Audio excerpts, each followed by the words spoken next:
shape. It is an irregular shape. இப்போ ஒரு ஆறு எடுத்துக்கோங்க. உங்களுக்கு நிறைய இருக்கு, காவேரி அரசலாறு, அது இதுன்னு நிறைய இருக்கு. அது தண்ணி வருதா வரலையா வேற விஷயம்.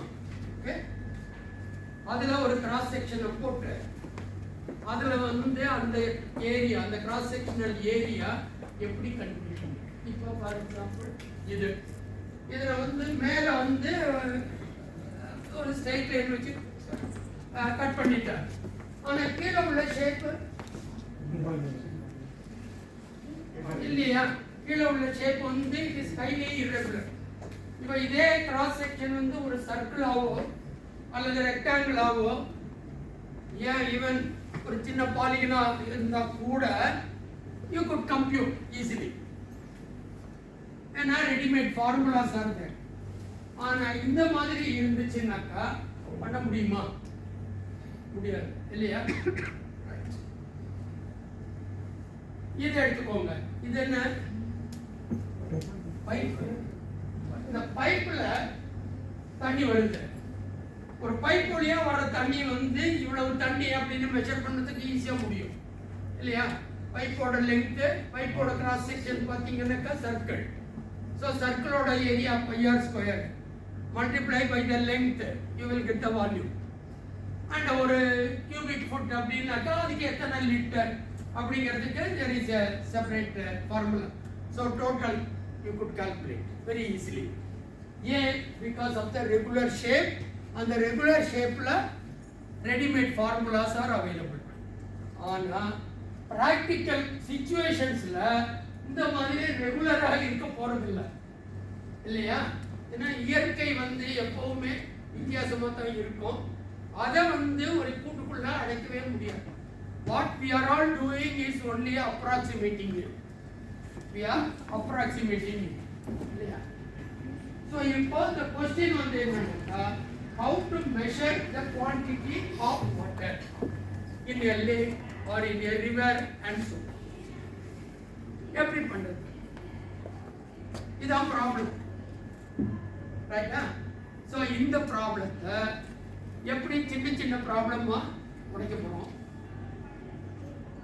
அது ஒவ்வொரு பிரச்சனையும் எப்படி சால்வ் பண்ண போறோம், அதுல ஹையர் ஆர்டர் திங்கிங் எங்க இருக்கு, ஹையர் ஆர்டர் மேத்தமெட்டிக்ஸ் ஏன் வருது அப்படின்னு. பட் இதனுடைய சொல்யூஷன் அப்படின்னு பார்த்தோம் அப்படின்னாக்கா ஒரு எம்எஸ்சி லெவல் மேத்தமெட்டிக்ஸ் தான் அதுக்கு ரியல் சொல்யூஷன்ஸை கொடுக்குறது. அது மட்டும் இல்லை, that will give rise to lot of other problems still pending. ஒரே ஒரு தியரம் வந்து. Okay, now I will come to that. இதனுடைய கிராஸ் செக்ஷன் சர்க்கிள் இல்லையா? இந்த குழாயுடைய கிராஸ் செக்ஷன் சர்க்கிள். இப்போ இந்த இது இருக்கு இல்லையா, இந்த அந்த pink line along with that border, இதை எடுத்துக்கோங்க. இங்க ஆரம்பிச்சு இப்படி போய் இது இந்த பவுண்டரி லைன், இது பூரா எடுத்துக்கிட்டீங்கன்னா இது ஒரு ரீஜன். அந்த ரீஜன்ல உள்ள பவுண்டரி வந்து செல்ஃபா கட் பண்ணிருக்கா? இல்ல, செல்ஃபா கட் பண்ணல. அப்படி செல்ஃபா கட் பண்ணாம ஒரு ஏரியாவை என்க்ளோஸ் பண்ணிருக்கு அப்படின்னா அதை வந்து மேத்தமெட்டிஷியன்ஸ் நாங்க என்ன சொல்லுவோம் அப்படின்னாக்கா, it is a simply connected domain. It is a simply connected domain அப்படின்னு. ஸோ இப்போ அந்த குழாயில உள்ள கிராஸ் செக்ஷன் எடுத்துக்கோங்க. அது வந்து என்ன சர்க்கிள், அது வந்து சர்க்கிள், அதனுடைய இன்டீரியர் டிஸ்க் இல்லையா? ஏற்கனவே முதல்ல காட்டினேன் பெர்ஸ்பெக்டிவ் வச்சு டிஸ்கா சர்க்கிளா அப்படின்ட்டு. So take a disk. இந்த டிஸ்க் இந்த ரீஜனையும் காரிலேட் பண்ண முடியுமா? அடுத்த கேள்வி. அதுக்கு இதுல இருந்து இந்த மாதிரியான யூனிஃபார்ம் ஷேப் இல்லாம உள்ள இடத்தை மேப் பண்ணி அத அந்த சர்க்கிள்குள்ள கொண்டு போக முடியும், அத டிஸ்க்குள்ள கொண்டு போக முடியுமா? அது ஒரு கேள்வி. அடுத்த ஓகே, அப்படி பண்ண முடிஞ்சிட்டு அப்படின்னாக்கா என்ன பண்ணலாம், இதனோட வால்யூம் தானே வேணும், அதுக்கு பதிலாக சர்க்கிள் பிளஸ் அதை ஜெனரேட் பண்ற ஏரியா அதை கால்குலேட் பண்ண முடியும்.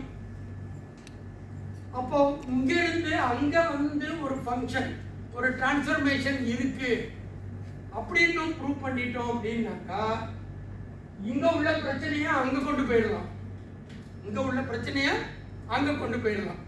அங்க கொண்டு போனதுக்கு அப்புறம் பிரச்சனையை அங்க சால்வ் பண்றது ஈஸி, ஏன்னா அது வந்து ரெகுலர் ஸ்டேட்.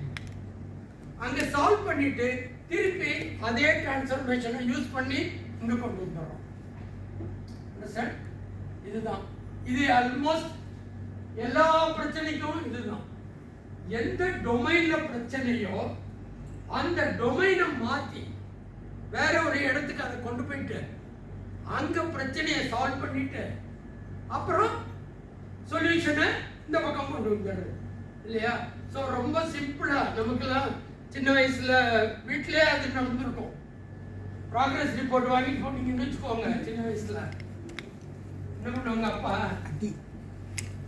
பையன் லாட் தானே கேட்கிறேன், எல்லாரும் மாறி அடிச்சு ஆஹா என் பிள்ளை 40 மார்க் வாங்கிட்டான் அப்படின்னு கொஞ்சம் போறதில்ல, ஏன்டா 60 மார்க் போச்சுன்னு தான் பண்ணுவாங்க. 94 மார்க் வாங்கினாலும் ஒரு அடி இடி எல்லாம் விழும். விழுந்த அப்புறம் என்ன பண்றோம், ரிப்பல் பண்ணுவோம். ஸோ ரிப்பல் பண்ணோம் அப்படின்னாக்கா என்ன, அது வந்து உங்களுக்கு ஒரு பிரச்சனை, அப்பா அடிச்சிட்டாரு, அப்பாவோ அம்மாவோ வீட்டில் யாரு டாமினண்டோ அதை பொறுத்து. ஓகே, எங்கள் வீட்டில் இருந்தால் எங்கள் அப்பா தான். ஸோ அவரை பண்ணிட்டார் அப்படின்னாக்கா என்ன பண்ணுவோம், பேச மாட்டோம், சாப்பிட மாட்டோம். பட் அது பிரச்சனையை தீர்ந்துக்குமா, இருக்காது. தப்புன்னு என்ன பண்ணுவோம், அந்த பிரச்சனையை சால்வ் பண்ணணும்னாக்கா அந்த ரூமை விட்டு வேற ஒரு ரூமுக்கு போயிடுவோம் இல்லையா? வேற ஒரு ரூமுக்கு போயிட்டாக்கா என்ன பண்ண என்ன ஆகும், கொஞ்ச நேரத்துக்கு அந்த இது எமோஷன்ஸ் எல்லாம் கண்ட்ரோலுக்கு வந்துடும். அதுக்கப்புறமா கொஞ்சம் சொல்லுவாங்க, அந்த சென்னையனை வந்து சாப்பிட சொல்லு அப்படின்னு அம்மா கிட்ட அப்போ சொல்லுவாங்க. சிம்பிளா தான் நடக்கும் இல்லையா? என்னதான் அடிச்சுட்டா கூட அந்த இது இருக்கும்ல. ஸோ அந்த எமோஷன்ஸ் அது கொஞ்சம் மாறும். அது மாறினோடனே திருப்பி அங்கே தானே வரணும். So you are transforming the problem temporarily, and in order to seek the solution you transform yourself into a different room.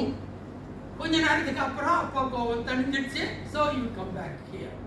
இதே தான் வாழ்க்கையிலையும் சரி, மேத்தமெட்டிக்கலாகவும் சரி, எந்த மாதிரியான ப்ராப்ளம் இருந்தாலும் சரி, டொமைன் சேஞ்சிங்.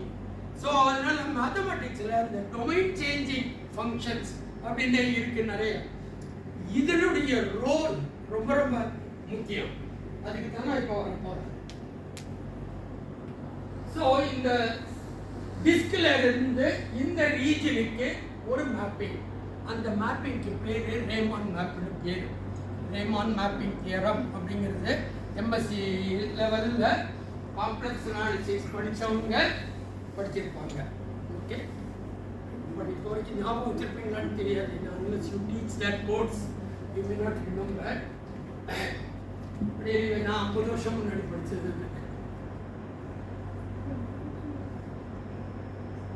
ஸோ இப்போ ஒரிஜினல் ப்ராப்ளம் போஸ்ட் வந்து என்ன, அதனுடைய தண்ணி எவ்வளவு அப்படிங்கிறதான் கால்குலேட் பண்ணணும். இப்போ நான் என்ன பண்ணுறேன், அதில் இருந்து இப்படி பண்ணணும் அப்படிங்கிற ஒரு சொல்யூஷனை கொண்டு வந்துட்டு அதை I am trying to consolidate and generalise it. So இப்போ இந்த 4 ரீஜன் எடுத்துக்கோங்க. இந்த எல்லா ரீஜனையும் பார்த்தீங்க அப்படின்னா அதனுடைய பவுண்டரி வந்து செல்ஃப் இன்டர்செக்ஷன் இல்லாதது. Each one of them is a simply connected domain அப்படின்னு சொல்லுவோம். ஒரே பீஸா இருக்கிறது இந்த சர்க்கிளும். ஸோ இதுல okay, that is what is the commonality for all the things.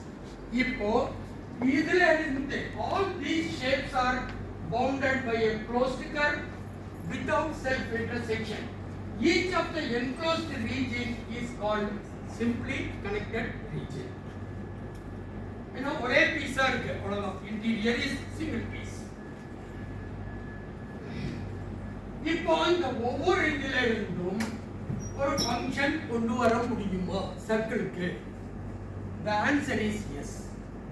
அதுதான் the crux of the Riemann mapping problem. இந்த ரேமான் அப்படிங்கிறவர் அவர் பேரோட முதல் எழுத்து அதை வச்சு தான் இந்த காம்ப்ளெக்ஸ் பிளேனை சொல்லணும் அப்படின்னாக்கா R2ன்னு எழுதுறோம்ல, அந்த ஆர் அப்படிங்கிறது வந்து இந்த யூக்ளிடியன் ஸ்பேஸை பூரா எழுதுறதுக்கு RN அப்படின்னு எல்லாம் எழுதுறோமே, அதில் அந்த geometry is by the Riemann, Bernhard Riemann அப்படின்னு பேர், அவரோட பேர். அந்த பேரோட இனிஷியலை வச்சு தான் அந்த ஆர் குறியீடு. இவர் தான் அந்த பெர்னார்ட் ரேமான்.